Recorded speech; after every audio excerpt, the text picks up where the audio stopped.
ده هنا في متحف الحضارة تمثال الملك فؤاد الأول اللي ولد سنة 1868 وتوفي عام 1936، وهو ابن الخديوي إسماعيل وحفيد محمد علي باشا. تلقى تعليمه في المدرسة تورينو الحربية، وعمل كملحق عسكري في فيينا، واشتغل ككبير يوران الخديوي إسماعيل أو الخديوي عباس حلمي الثاني، ثم تولى حكم مصر عام 1917 بعد وفاة السلطان حسين كامل.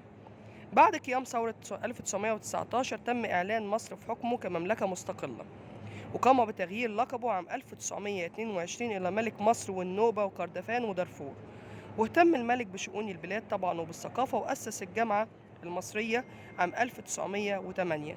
ده تم عمل أول دستور للبلاد في حكمه 1922، وتم تأسيس أول وزارة شعبية برئاسة سعد زغلول في عهده، ووقع أول معاهدة بين مصر وإنجلترا كانت سنة